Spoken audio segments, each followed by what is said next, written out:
Should you buy an off-the-shelf AR-15 or should you build your own? Now, before I can give you an answer to that question, because it's a very complicated question that has multiple answers, I gotta back up and tell you how I arrived at my logic, to my evolution in firearms. See, I originally started off as a very hardcore AK fan. You know, I like the movie Rambo, so it just kind of made sense. Well, after that, I had gotten 2 AKs. I got a Mac 90 and a Wasser 10. The Mac 90 had trigger slaps so bad I could not shoot it without gloves. And the Wasser 10 ran okay, so I winded up staying with that, ran some wood furniture. Then I tried ranging out once to 525, 550 yards, somewhere in there, and it was extremely difficult to do. There was so much elevation correction, I calculated the chances of me getting a first round hit at that range was like 3%. Totally unacceptable. And I wanted something, you know, I could reach out with a little bit because I'm surrounded by fields and stuff, so it'd be nice to have something that could cover that distance. So it was like, okay, what's my next options? I could go to an AR-15, go to 223, and I'm going to lose a whole bunch of stopping powers, but it has the ability to travel the distance. And I didn't really want to do that because everybody's like, oh, a 223 is a pop gun, you know, you got to have that stopping power. And I didn't want to lose that. So then I wound up going with an Armor Light AR-10A2, which worked great. And it worked so good, I'm like, oh, I'm going to keep this. Well, then I tried putting a scope on top of the carrying handle right here, which proved to be a terrible idea because when you shoulder it to get up into the scope, you got to use a chin weld, so then you're really susceptible to parallax misses and parallax errors.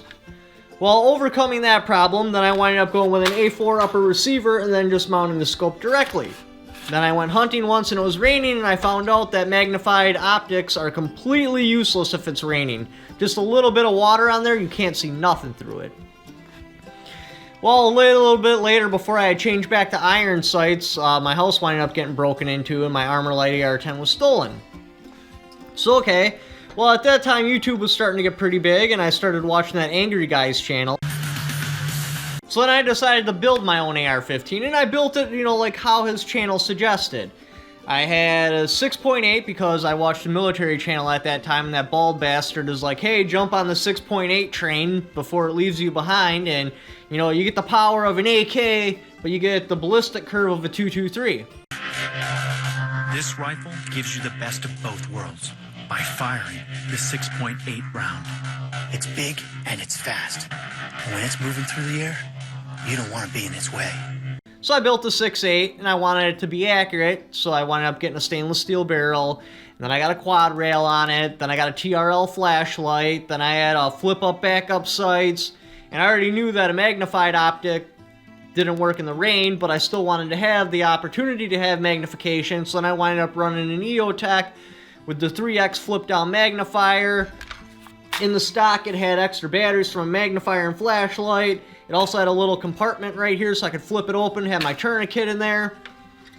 The whole rifle weighed like 10 pounds without a single round of ammunition in it. And you could kind of tell the weight moving around the house. You're like, oh, it's getting kind of tiring, but you didn't really notice. So I took it into the field, get some kills on it, and have some real-world experience with the rifle and see how it did when I was hunting. Well, immediately I had to rip off the flashlight because it kept getting hung up on everything. It was just wound in grass, and the button would get clicked on with the grass being wound around it. And then if it was raining, I'd just flip off the magnifier, and you could kind of use the red dot, so-so. It still didn't really work that well because you couldn't see very much through it. Well, I was like, well, I got backup iron sights, not a problem. But it didn't matter because I couldn't co-witness through the red dot because it was all foggy from rain. Now you're probably thinking, well, what about, you know, just going with 45s? Yeah, it sounds great in theory, but are you really going to want to use a sight that you're only semi-proficient on it when it really matters? Not me. Then I winded up removing the batteries out of the stock, lightening up. I got the rifle down to about 9.8 pounds. Still extremely heavy for a 6.8. So then, you know, I'm like, okay, ripped off the backup irons, all that other crap. All I had left was just basically the rifle with my magnifier and the red dot. That was working okay until I took it through a temperature change. If you run glass from a cold environment to a warm environment, it fogs out completely. Now if you go back into the cold environment before it totally warms up and unthaws, it'll turn to ice and then you're screwed. You gotta let your gun completely thaw out, completely dry out, and then you can go back into the cold environment. So I learned that anything with glass at all doesn't work if you're expected to possibly go through temperature changes. And because Wisconsin gets so cold, and if I actually had to really like use the rifle, like North Korea invaded and I finally made it to the stronghold and I came from outside to inside, I'd still like to be able to use some sort of sights.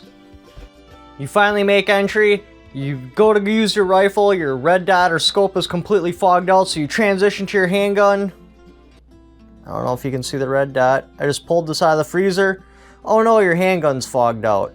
And this is actually the reason I will never, ever, ever put a red dot on my handguns or shotguns. Because if I transition to them, things went south. And I need them to work no matter what. So I wound up tearing that rifle completely down and selling it in parts. Which is honestly one of the biggest downfalls to building your own rifle, is they have no value at all. This is when guns were still, I shouldn't say not available, but the availability was low, so the market was higher for gun parts. I was only getting maybe like a 30%, 25% return on what I had spent on the parts. And I got myself a SCAR 17S, just sticking with iron sights, because no matter what, they're good to go. They're not going to fog out, they're not going to get affected by rain, they're not affected by the cold, they're not affected by being warm, and they're instantly ready. You'll notice, like, if you ever go to 3-gun competitions, anybody with glass or magnifications, before they'll start the stage, they'll give them an opportunity to get ready. They'll be adjusting magnification, turning up and down the brightness settings. When somebody goes up there, obviously the people that just have irons usually never win, because there's advantages to having magnified stuff. But they'll come up, charge the weapon, beep, and then start running the range. No prep, the gun's already ready to go. Now, let's get back to the question. Should you buy an off-the-shelf AR-15 or should you build one?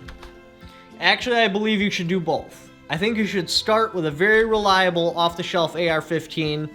The cheapest way to do it is honestly the Bushmaster. Now, you can pay about 12% more and get a Wyndham weaponry, which will be the same thing except just slightly better, but they have a little bit better political standing. Chrome line barrel, pinned in front gas block, everything's set up. Staked in gas key, staked on stock. And don't change anything on it at all. Make it so if the unfortunate situation happens where you gotta go, you gotta move, you can just grab this and it's ready to go. Nothing's gonna change.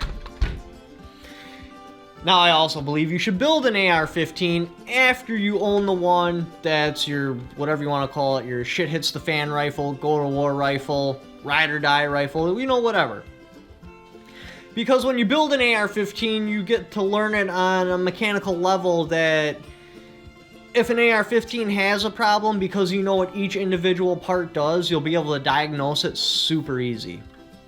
Now, when you build your AR-15, that's when I do believe you should build your house AR-15, something where weight really isn't a concern, or you're going to run competition with it.